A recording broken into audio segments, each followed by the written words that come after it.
Does that look good? Is that about the right? I think yeah, that's fat. There you have it. This is like bringing that's the plants right there, right? No, we have. I got 2 plants over in that bucket. I just took out from the field. Where do you live? You live in? They're up there in the field. How tall will they get? Well, you see how tall they are. The tallest one was 12 foot.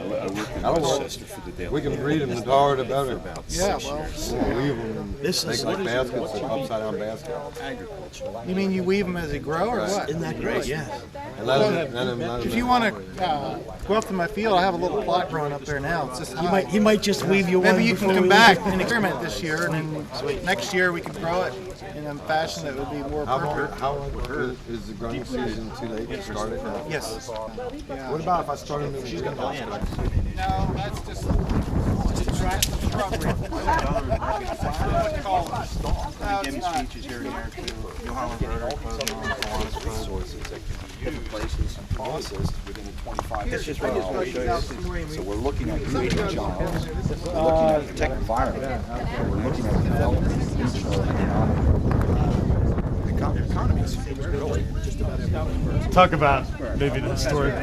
Why was it dumped out of the United? Well, actually, First off, William Penn, and I would refer you to Les Stark, the hemp historian. He's been doing 4 years of historical research. But William Penn and you're doing a great job. That's the best I've ever seen. But all of our ancestors were hemp farmers. There's a lot of Groffs, by the way. I came across the Groffs owned a hemp mill up around Marietta, around there. So it was a lot of work, and like I say, it's not coming out perfect, but you can see how. Right. That's why it's called a hemp break. Great. What it really is doing is breaking. Yes, I do. Stars. So it was no doubt a lot of work, but you can see. Well, what it says is a lot of the work, it was valued. They would have never done it. So he's getting down to that point.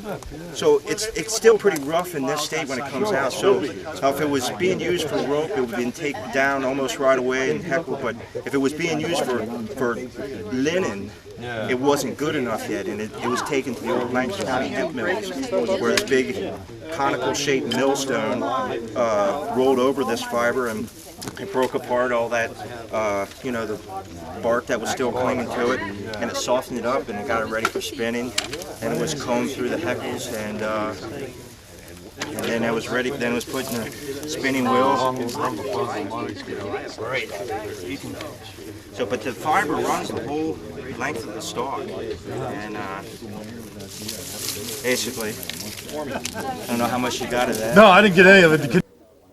All right. Basically, what we have here is a tool that almost every farmer in Lancaster County and all the surrounding counties and throughout the colonies would have had. This is called a hemp break, and it cost about 5 shillings in the 1700s to make, and they were first invented, as from what I understand, in Lancaster County. It was called a Pennsylvania hemp break. It was later taken to Kentucky by pioneers, used there. But basically, this is canaf, and the stalks of canaf are very, very similar to hemp. You can see that there's a fiber that stretches right here on the bark the whole length of the stalk. But the trick that our ancestors faced was, how do you get that fiber out of the stalk? So first of all, after it was retted, it was put up in shocks like this. It was laid out in the field for the rain to fall on it and the snow, and that would rot the elements in the bark that kept the fiber, that was sort of acted like a natural glue, and it kept the fibers in place. So they retted it, got it to this state, and when it was real brittle like this, they put it in the hemp break.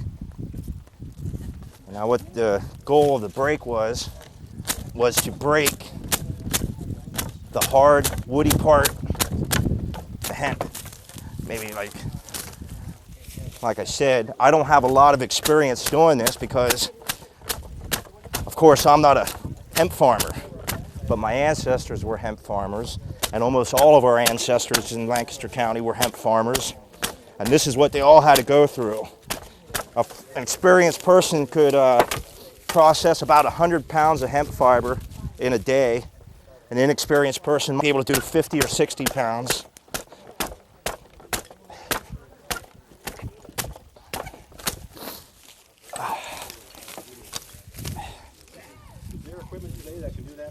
Yeah, I doubt if most farmers probably wouldn't be doing this today, but I think some might want to do it if they. Yeah. But now, where you had a large crop, you would have 15 people, 15 hands in the field all doing this, and then you end up with the raw fiber, which basically looks like this, but probably in a little bit better shape, and. There was a lot of bark that was still clinging onto that fiber, and it just wasn't perfect especially if you were going to use it for linen. It just wouldn't be good enough in that state. So this was taken in this state. The raw hemp was taken to the old Lancaster County hemp mills, and there a large conical shaped stone rolled over the hemp when it was in this condition, and it broke apart any of the bark that was still clinging onto the fiber, and it got it ready for spinning. And then, of course, it was combed through a series of heckles, and it was given to the wife. She would spin it up on her spinning wheels into thread and into yarn, and that was taken into the weavers, and the weaver would weave that into cloth, and that's what just about everybody around here made their own homespun clothing from the hemp and the flax and the wool that was raised on their farms. And like I said, just about virtually every single farmer had to go through this until cotton came in. And even when cotton came in, it was a long, slow decline for hemp. And people clung on to making their own homespun clothing into the 1850s and 60s around here. This basically explains the hemp.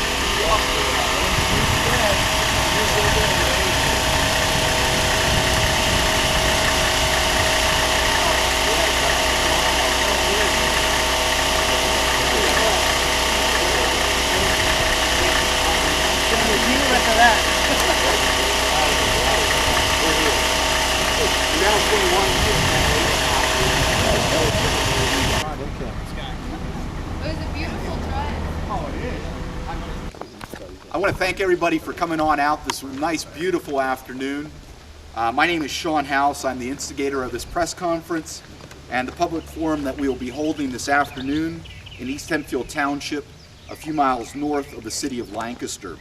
I believe very passionately that the reintroduction of cannabis sativa back into the Commonwealth of Pennsylvania will help create jobs, protect the environment, and give America the reason to return to efficient land use and bioregional industry, instead of being held hostage by politics and those who control the real wealth in this country. I'm an associate member of the Pennsylvania Farm Bureau, owner of Hempzels Pretzels, a very small company that markets a great tasting pretzel with a new twist using hemp seed. My goal is to help build the infrastructure for the reintroduction of hemp in the Commonwealth of Pennsylvania and back into the United States. My focus has been the commercial, industrial application of cannabis, commonly referred to as hemp. Prior to the 1937 Marijuana Tax Act, the medicinal use of this great plant was referred to by the American Medical Association as cannabis.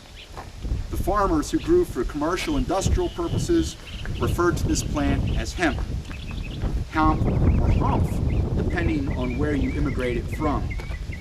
There's a lot of confusion, not as bad as 5 years ago, but still the ignorance prevails while our farmers suffer. Centralized agricultural production and non-sustainable land use has not helped. The goal must be to repeal the restrictions prohibiting farmers from growing cannabis hemp and the re-commercialization of industrial hemp. Hemp has been the oldest cultivated fiber, seed, and oil plant in recorded history. Today, a small display has been set up to show some of the historical as well as future potential of the reintroduction of hemp back into the modern U.S. economy. We are one of the last major industrial nations to sweep aside the hits and cultivate as our great-grandparents did during the turn of the 20th century. There aren't many plants that are as versatile as hemp with over 6,000 documented uses. It is taking the voluntary effort of myself and folks like HempCar, Transamerica, who I'm associated with, who are taking this message on the road. First, let me thank and welcome you to Cedar Meadow Farm, home of Steve and Sherry Groff, farm to a vision of what farming should be for the 21st century. Recognized for innovation, farming, and always looking at ways to make farming profitable and enjoyable for their family and future farm families.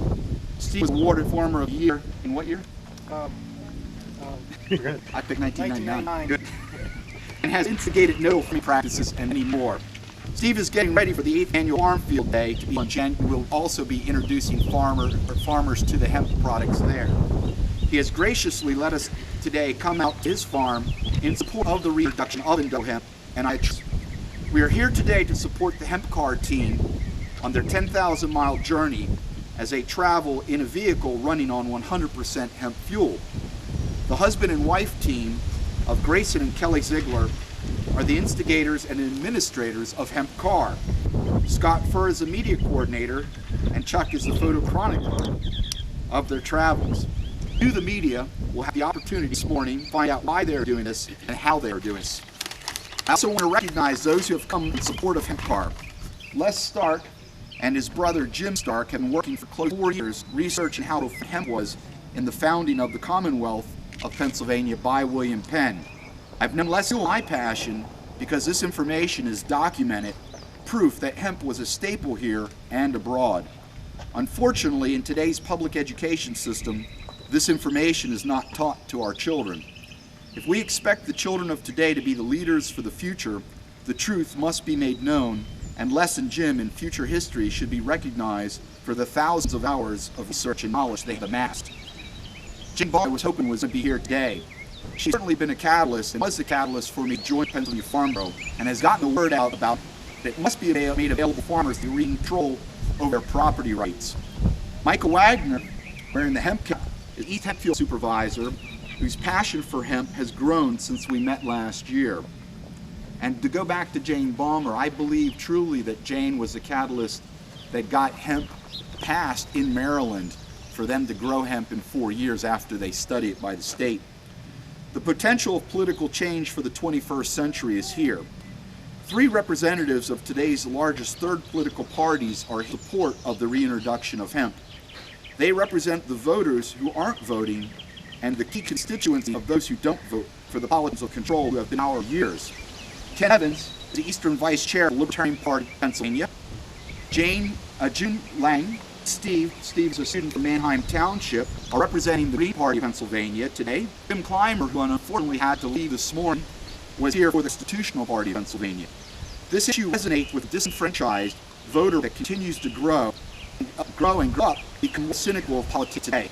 It is politics today, the use of coercive government control, that is the big block keeping farmers from exercising their God-given rights as free persons and landowners of big cannabis hemp.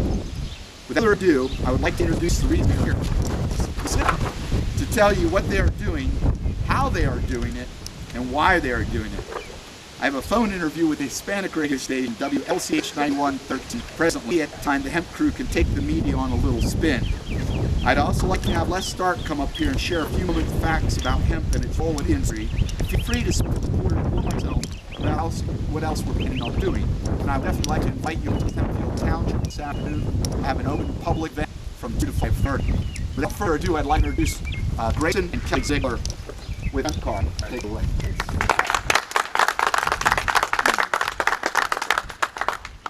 I'm Kelli Zeigler, this is Grayson Zeigler. We are 2 of the 4-person crew who is driving a hemp-powered car across America and Canada this summer that will utilize 400 gallons of hemp biodiesel. It started July 4th in Washington, D.C., and we will end in D.C. on October 2nd. The car is a 1983 Mercedes-Benz turbo diesel. We didn't have to change the car at all. The diesel engine was designed to run on vegetable oil. It was demonstrated at the 1900 World's Fair using peanut oil.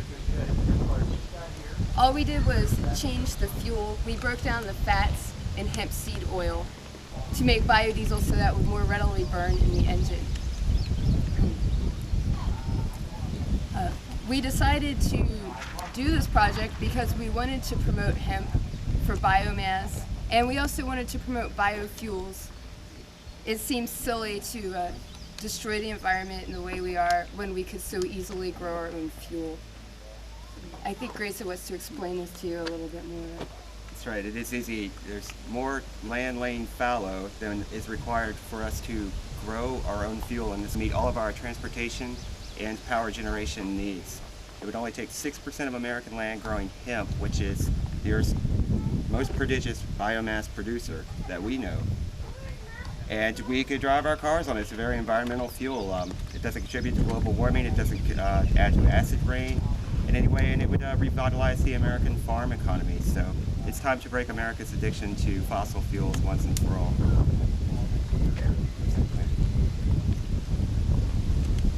That's all, thank you. I've been doing research about the last 4.5 years. I've had some help, my brother Jim and other people have helped, but we've been doing a lot of the primary source records of Pennsylvania and surrounding part of the country, and we've been finding some pretty interesting things. Hemp evidently grown all throughout the world. It was grown all through the colony, but there were certain areas of the country that were recognized as Pennsylvania was one of the premier hemp producing regions in the country. Virtually every farmer in Lancaster County grew hemp. From the years of 1720 until roughly 1840, when it started to decline, it was one of the most common crops in the field in just about every farm. We found between the years of 1720 and 1870, there were over 100 mills that processed fiber. These were all water-powered mills on the side of creeks. You see the old water power.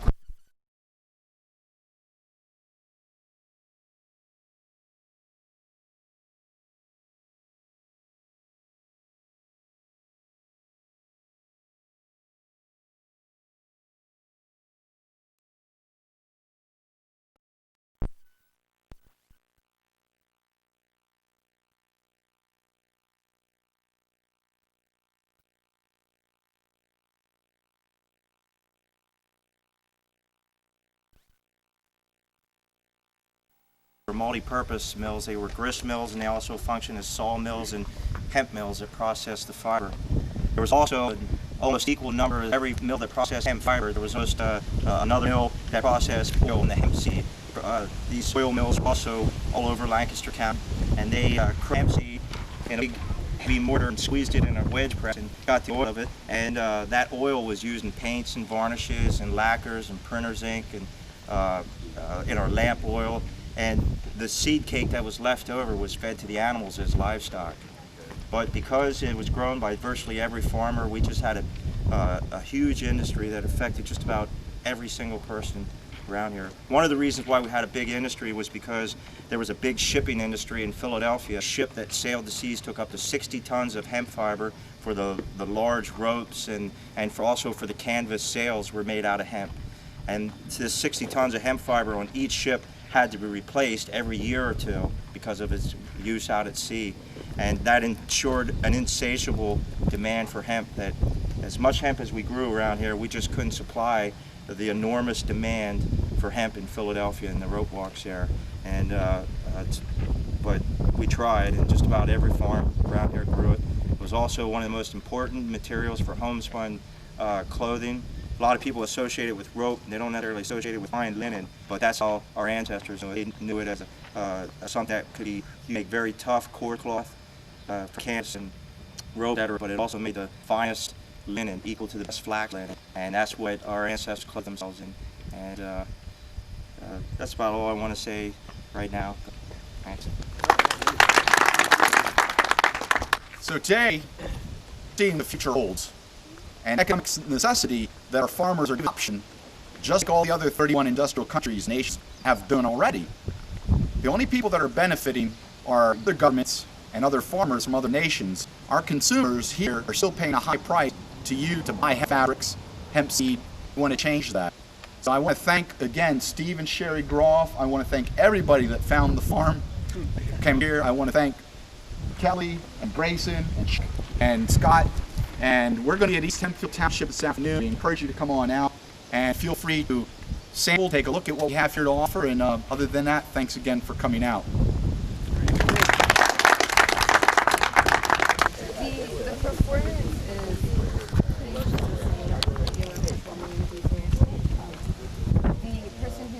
your diesel for us is still fine-tuning the process. Say your name.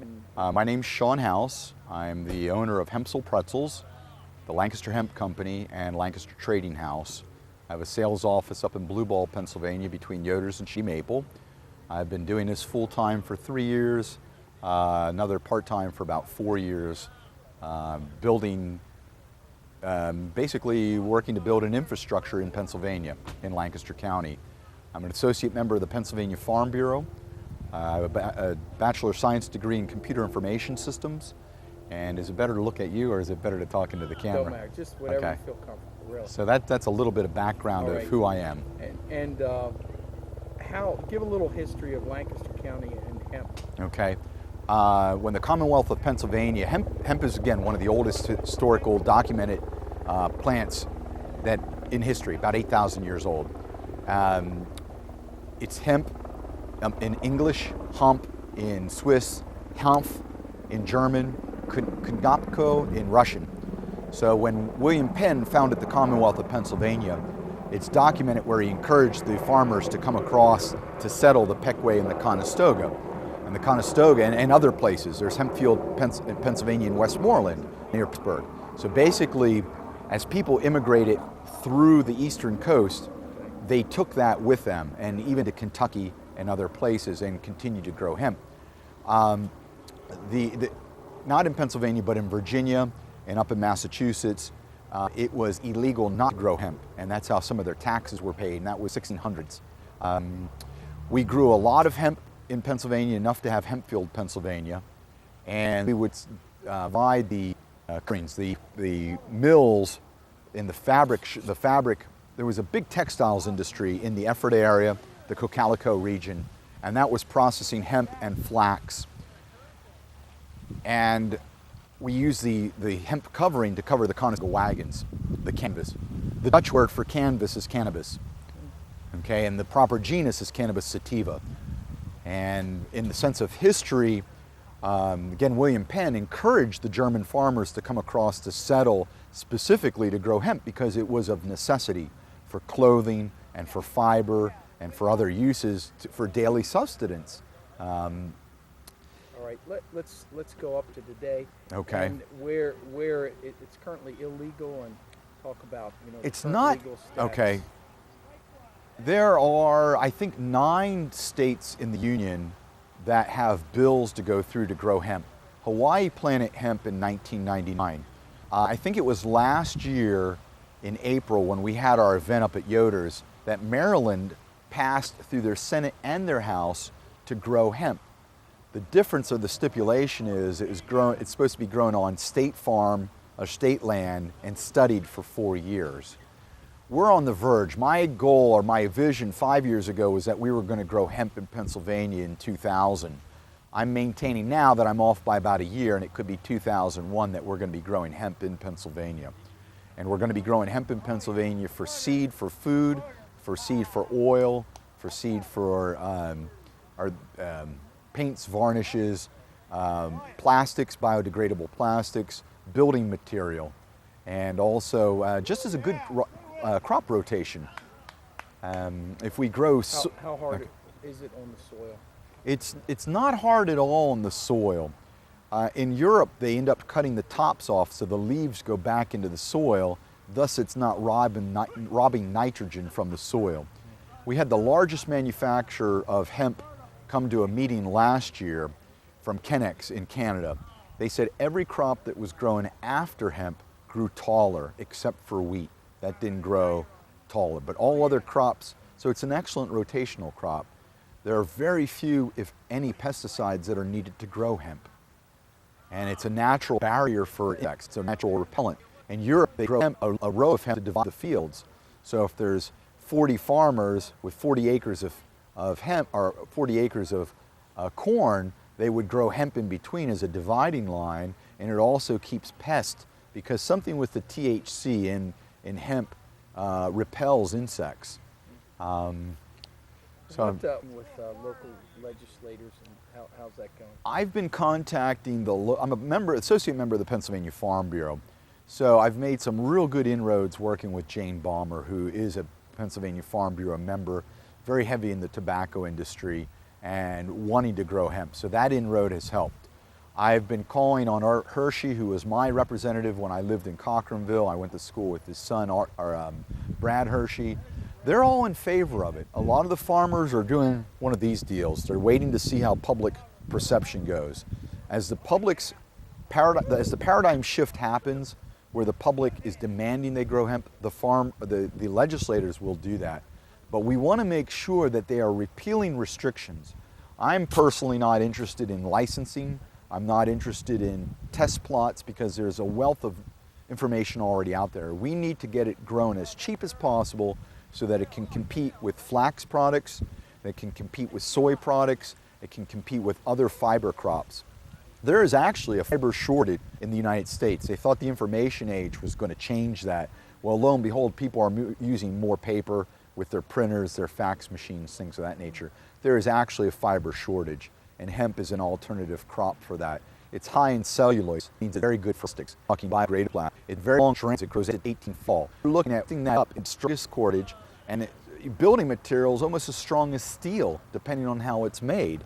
And again, this is all done from a renewable agriculture source, and that's what we're looking at. We're looking at creating jobs, we're looking at helping the environment, and we're looking at